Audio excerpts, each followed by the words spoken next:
Good afternoon and welcome to this wonderful edition of Generation Next TV show with me, Esther and NMAJU on Orange TV channel 59 and also on Star Times channel 113. And today, as usual, we're discussing something very, very important, something that's just everywhere. You know, everybody's discussing rape everywhere.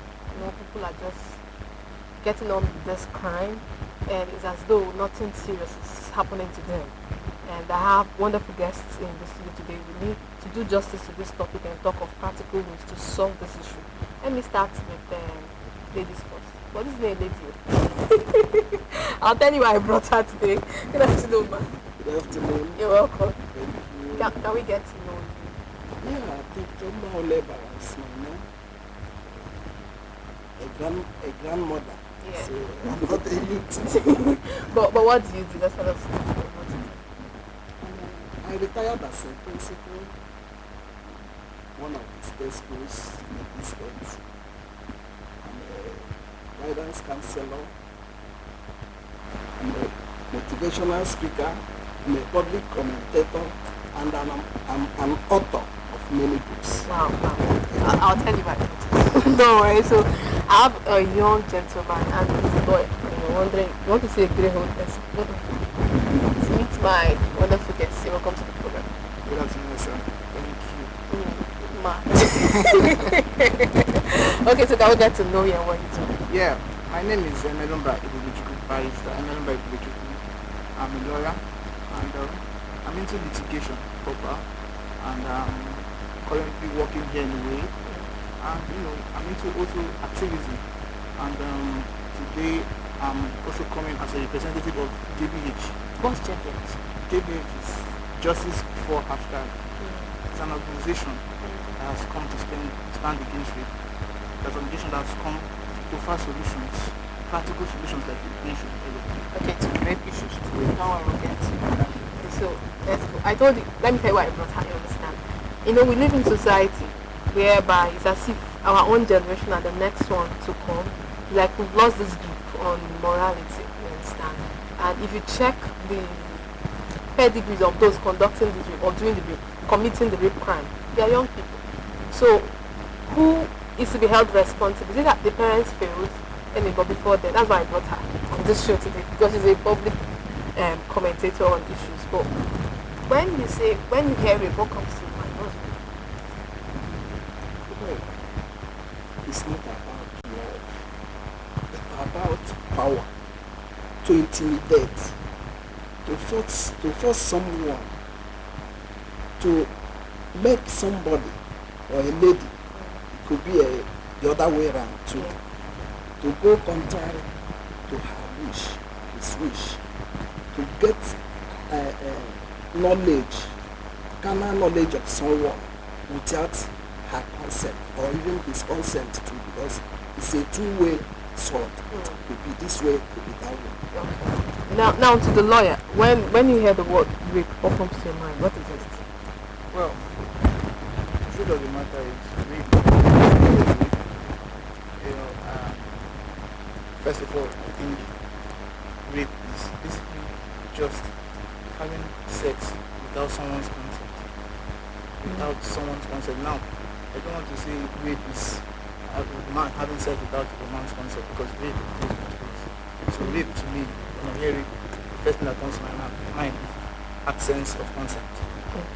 That is what it is. Okay, you know, when we were growing up, for those of us who were privileged to be born by people who are older than us, not people that are just born by very young people. So, while we're growing, there's some things that are unheard of, like barely can you hear of it. It happens, but it was so minute, so infinite, you understand?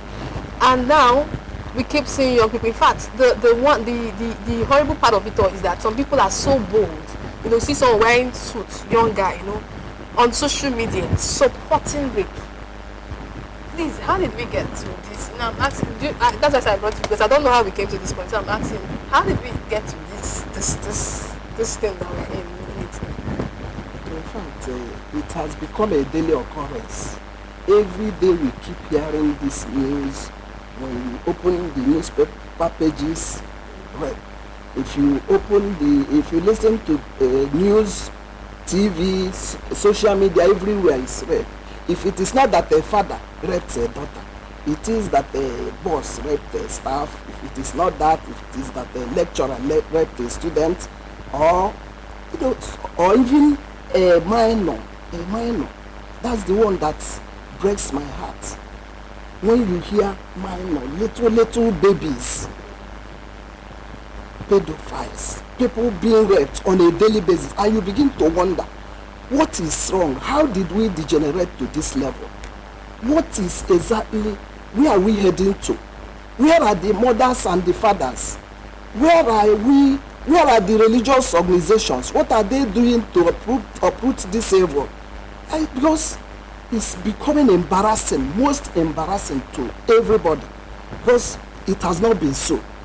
Okay, so yes, what do you think caused this now? Now, let's start from the home. The parents have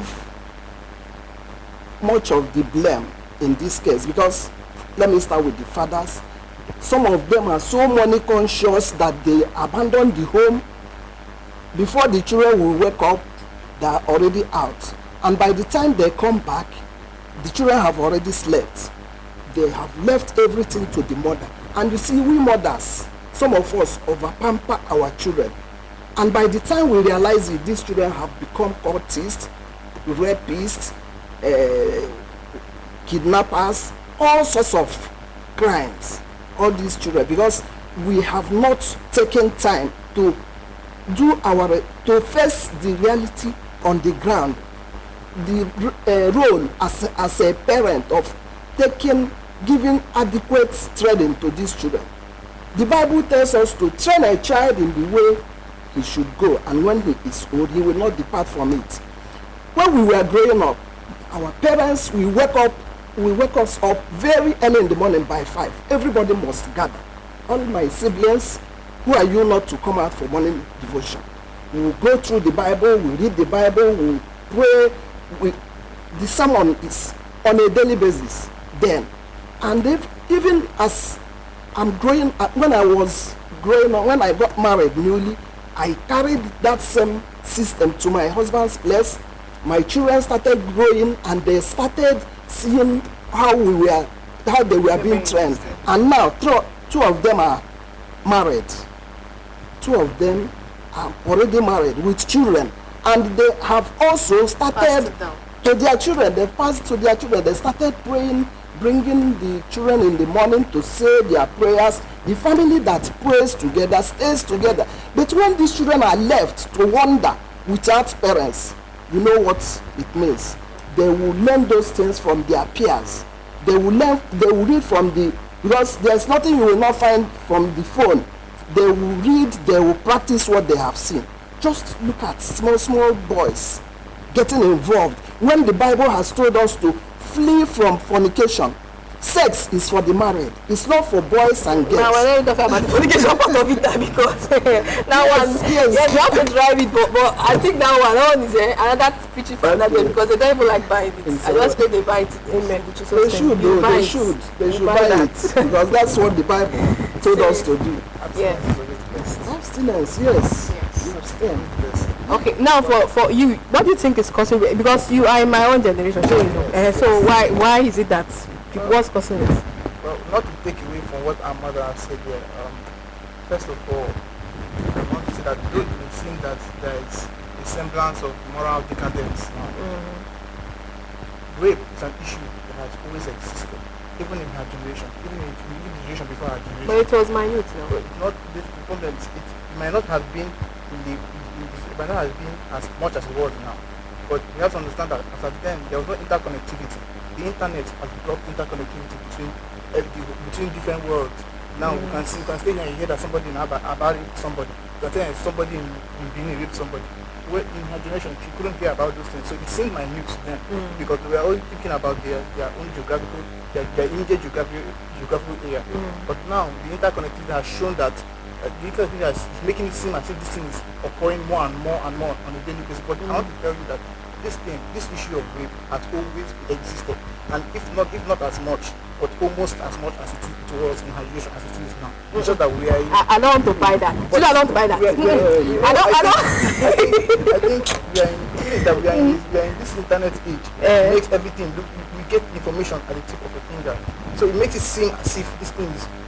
If you look at the internet today, you think that the world is coming to an end, but there has been wars right from time. There has been these things have happened with human beings. Okay, wait. Can I cut your bit? Let me cut you off. You said something about their generation, because that's why I brought her. I want us to match the two generations together so we can move forward and leave this stage where we are now. You said something that their own generation were focusing on their immediate geographical areas, and issues were happening within immediate geographical areas. The same rape issues now also happening within immediate geographical areas and it's escalating. So what are you saying? It's too much on with our time. Yes, it might be escalating, but what you're forgetting to put into perspective is the fact that was a different time. At that time, people who were raped would rather keep it to themselves than be shamed or called come out, because they lose their moral character in the eyes of the public. Okay, so let's stop the blame game about generations and people that let's go straight to our point now.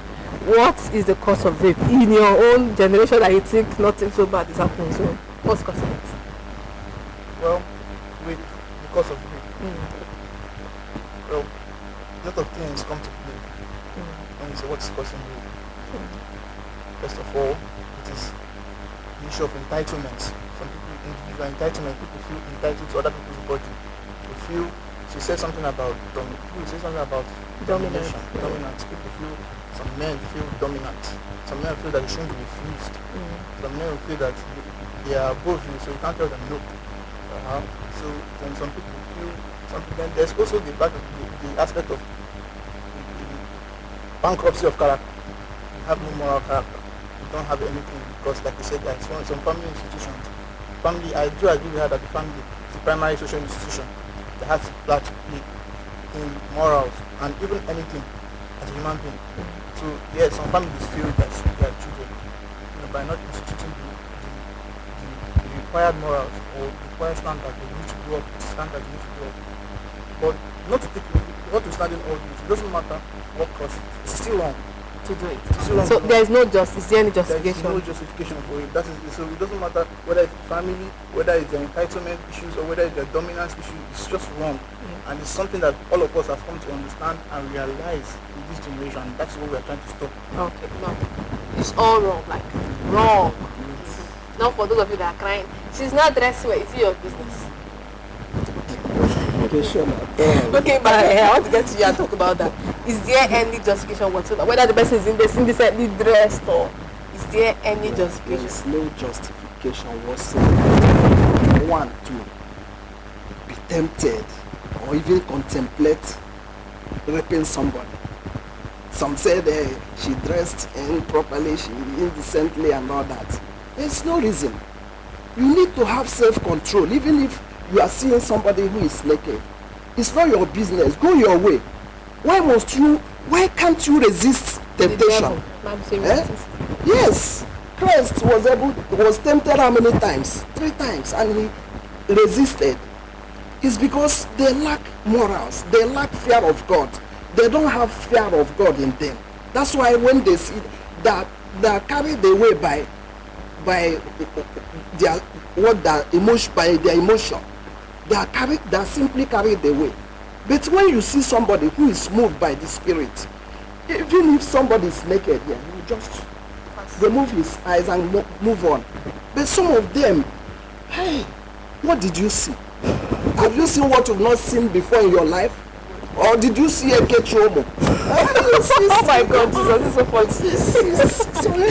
Oh my God. I remember my colleague was telling me the office one day that you see men will come and say, why is she dressing like this? Why is she wearing bum shorts? Why is she wearing mini skirts? But when they go to America, the USA, they see people with bikinis, they see people dressing like no man. Because they know it's a crime. They know it's wrong. And the law is going to catch up with them there. So sometimes, even if you don't have morals, if we have an enabling law enforcement. Anyway, that's what I want to ask you. Let me just ask you straight so you can start before you start going on. So, like, we've come to a conclusion that there is no justification whatsoever for it. Whether somebody is indecent, mommy said you should not. I want to add something. Yes. You see, parents also create a problem for themselves in their homes. For instance, there are some films that parents should watch alone without the children. All these home movies, many of them, some are marked adult or 18, but you find children watching with their parents, and by the time they see what they are not supposed to see, what will parents do? And there are some acts these parents behave in the home, how they behave in their home. Some of them live in one bedroom apartment. The children are there, they feel they're sleeping, they're not seeing or they're not hearing. They're all awake, and yes, they're all awake and they're hearing the noise. When you feel that your children have slept, they are peeping and seeing what you are doing. And when they see these things, they will now come and practice what Papa and the Mama were doing. Ma, let me come in because I know you're going to come and give me the law. Just want to do this. Now, because I want to be done with your solutions concerning the moral aspect now. This is generation. I'll talk about issues that concern young people. There are some young people that are married and maybe they had plans, like how you want to get married and you have so much plans of even your financial plan and all that. They're very close to the wedding, the money we're expecting didn't come for, and maybe we're living in a second apartment. Fine. And just okay, let's go ahead with the wedding. God is going to provide, you understand? After the wedding, the provision hasn't come yet and they're living in this small apartment and children are there. Doesn't mean there's nothing they can do to somehow, prevent, curtail their children getting it. Is there anything they can do at that point for a young married person that can not allow the children to find themselves learning some father to them? They shouldn't do it where those children are, because anything they're doing, the children are seeing and they're copying, and it's registered. Once it registers, no way it can go out again. There was a little boy, let me give you this little example. This boy, a boy of 2 years, there was something he told me one day. Grandma, he was demonstrating how the father and their mother, they were, playing with say this is this, this is that, daddy, mommy. I was embarrassed. I called him. I said, what are you people teaching this child? Say, don't mind the naughty boy. That was the remark. Don't mind the naughty boy. How can you do these things? I know, for us, we call it the public expression of affection, or display of affection. No. There are certain things you shouldn't do before your children. I know you should be doing them within yourself. Express your love to your wife or to your husband, but don't bring these children into it. Okay. Because you are corrupting them. You should be heard. I like when the principal is talking to, just like when you're going to give you moral instruction. Take it. Okay, now let's get to the law. We'll be talking about there's no justification, right? Are there laws in place for this? Of course, there are laws in place in Nigeria. Criminal Code Section 357 is specific that defines you as unlawful carnal knowledge of a woman. It specifically says a woman or a girl. So there is none for a man? There is one for a man. That's the VAP Act, that's the Violence Against Persons Prohibition Act, which is applicable in Abuja only. I but see. Some states recently have domesticated it. Do you have it here? We don't have it here, unfortunately, but we at JBH will wishing to have it domesticated very soon. It's among the states that has passed the law that one thing is passing it, another is implementing it. So, it's passed, but it's not being implemented. Yeah, but that is the only law. Okay. That is the only law that is talking about that envisages a situation where a man can be raped. And even at that, it doesn't envisage a situation where a man can be raped by a woman in the sense that he was made to penetrate the woman. Are you serious? He can be raped. He can be raped in his anus. He can be raped orally. But he cannot be raped. He cannot be said to be raped if he was made to penetrate the woman. There is no specific circumstance that section envisages. Okay. Now that means but even but for me, I think there's something I'm sensing from this your law. But people should fight against it. Because what I want to say as regard this law you just quoted now, you understand? I'm not a lawyer. Is that the right for a male rape victim is if the person was homosexually molested. Yes, or molested by a woman with an item, or molested orally. You can be raped with an item. You can be raped with a spoon. You can be raped with your hand. You know, we can be raped. This law has put in. Okay, place. what's the punishment for this? Is the one you people have now? Life. Yes, life imprisonment. Life imprisonment. It's uniform around, but I'm talking of the one for the men. Though. I've not gone to the women. So it's rape. Rape. All of them is rape. okay. So even the one for the punishment is applicable to both when a male and a female is being raped. Yes. Okay, That's so the punishment for rape, because there are no rape is not under two classes. Rape is rape. There's no class of rape for men. Then there's no class of rape for women. But rape is just rape, whether it's a man or it's a woman. It is rape. So the punishment for rape, uniform punishment for rape, whether it's the criminal code or the penal code or VAP Act I just mentioned, it's life imprisonment, with or without caning in the north and the south. Then there are also provisions like defilement. Defilement is rape of a minor. Very basically rape of a minor. You know, that one is punishable with still punishable with death. Then attempts, some of the attempts are punishable for 14 years. You understand? So there are also the provisions like indecent assault of a man, indecent assault of a woman, which in the criminal code, indecent assault is punishable with 2 years if it's of a man. Then if it's of a woman, it's 3 years. Yeah, so there are specific provisions. okay, now you know, for instance, it's not about making laws. You understand? Like, I'm not aware of this. I'm aware of it somehow, but I don't have these details. I don't even know that it didn't include the male gender. I just thought it's just. Not only let me tell you, not only do not include the male gender. In the north, even in Nigeria, there's no provision for marital rape. You cannot rape your wife. Okay. Then the north, but the north specifically, the north penal code specifically says. Yeah, but now you can rape your wife. Yes. You can rape anybody.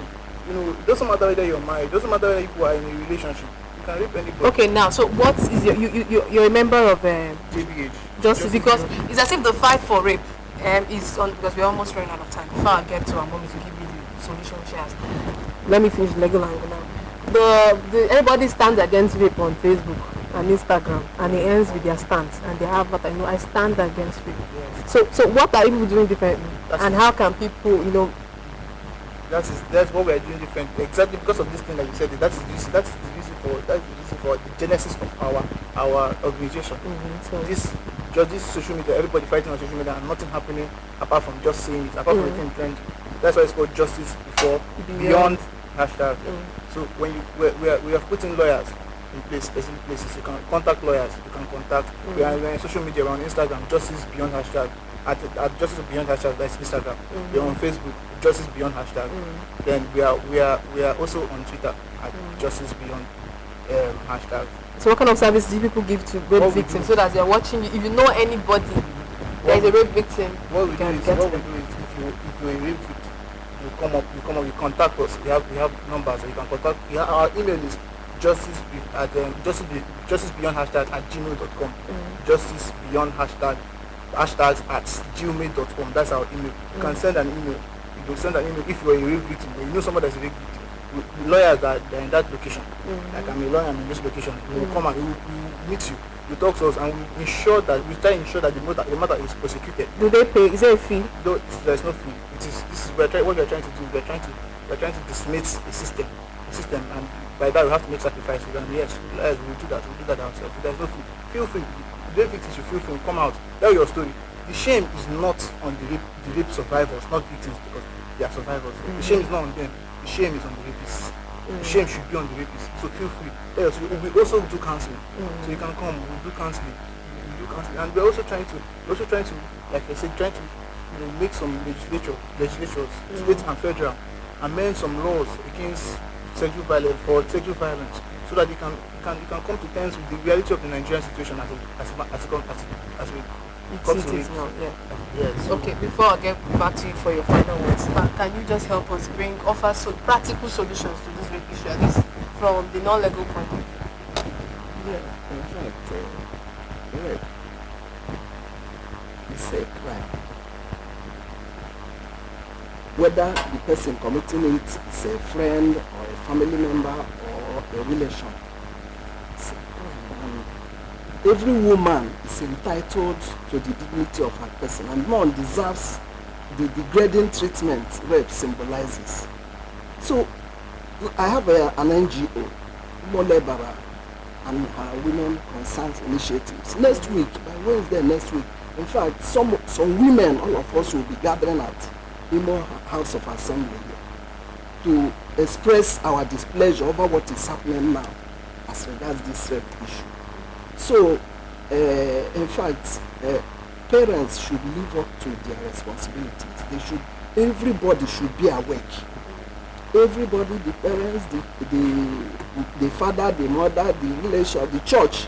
The church should not be preaching only more prosperity. Let them come and win souls for Christ. Let them preach morality. Let's nip this evil. Okay, something just caught my mind. Somebody was talking about self-defense. Do you also preach that? Yeah, thank you for reminding me. That's why I came with this. Good. You see, every woman, every lady, every girl should get something like this. It's a spray. Go to market, buy dry pepper. Let them grind it for you. Put it in this container and use methylated spirit. Pour it, shake it, keep it in your bag. Whenever you are going out, keep it in your home. Ensure that you move with this, so that any rapist that comes to you, just spray, and that will be the end of that. This person will not die. It will not die. It will just at least leave you to get away. But it will not kill the person. It's so just the lawyer, this just to pepper the eye. Just to prepare the eye. So is it legal to do that? Because that's everybody's preaching. Okay, well, you see, the thing is, it is actually illegal to walk around with dangerous objects, or objects that can be deemed to be dangerous, can inflict bodily harm. But it is also legal to self-defend yourself. Yeah. So that's the problem. You see, that's where we are. You can't say that it's legal, but you can't say that it's illegal to defend yourself. Yes. That's what I say. That's what castration of they should be castrated. Oh God, I was just enjoying today's program. Okay, now, so before you go now, let's take your last point. You understand? What's your advice, and how can people reach your organization so they can get help? Okay, well, our number is 080 733 49075. Can you put it again? 080 4933 735. Yes. Okay. And they can get to me at my Gmail. You just send an email. If you send an email, we'll respond to you immediately. Yes. Then okay. I want to also say again, please, you rape survivors. It is not your fault. This thing happened to you was not because of your fault. This is something that happened to you, something that shouldn't have happened to you. So there's no shame. The shame shouldn't be yours. The shame should be the rapist's. So come out, speak to us. Let's try and ensure justice. Let's try and cooperate in this. But do people actually get? I've seen rape cases being pushed, but I've not actually seen where someone has been tried in this one. There are a lot of cases. There is Natasha against states, there's Eco against. And they've been winning. All these cases are convictions. They are concurrent convictions from the High Court, the Appeal Court, and the Supreme Court. Okay, so your final was Nma Olebara Resource Center, NUJ Press Center. That's where my office is, and I have an NGO, Women Concerns Initiatives. Call me on 0708 311 3145. Again, 0708 311 3145. And finally, parents, please bear the number of children you can adequately cater for. Don't mind who you are giving your daughter, your children to, because some of them they are sent to hawk along the streets and they are exposed to so many else danger along the way. So please, let's be cautious. Okay, and that's the much you can take on the discussion segment of Generation Next, and it's been wow. There's no justification for rape, number one. Sure. Our mommy said you can, do self-defense, just use pepper. The lawyer said it's not legal and it's not illegal, so you should know what to do, you understand? Sure. And please, if this is your business, get out of it, because if JBH catches you, I'll help them to catch you. Or if the Lord catches you, you're God for. Sure. And that's it. I want to thank you for coming. So thank you so much, ma'am, for coming. Yeah, thanks. Okay, that's it. On behalf of all the people that work together to ensure that you enjoy this segment, thank you and keep watching.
Okay, I hope you enjoyed what our guest said on the issues of rape in the society and how to tackle it. And now I'll just read some few comments on Facebook and that's it. We're talking about the justification. Somebody said there's no justification for rape. Everybody should desist from it. Then someone is saying, yes, there is no justification for rape, but people should find a way of not putting themselves in position of rape. Then the last one I have here is from Chinyere Kadike, and she's commenting from Lagos. Chinyere said, if you're a rape victim, try to speak up. The problem is the stigma attached to being a rape victim. That's why people are not speaking up. Try to speak up. It's not your crime that you're being raped. And I think that's my word for you today. If you are a rape victim, please speak up. At least there are so many organizations that are offering to give you free litigation, like the JBH and the Nma Olebara Foundation. Try to get them and others on social media. And if you're one of the people peddling this crime, please get out of it. There is no gain, there's no benefit of being a rapist. In fact, you're going to find yourself in jail. And my last word of advice for you, please, as a lady, the lawyer said it's not legal and it's not illegal, so please carry yourself defense just to prepare and mental spirit, and you're good to go.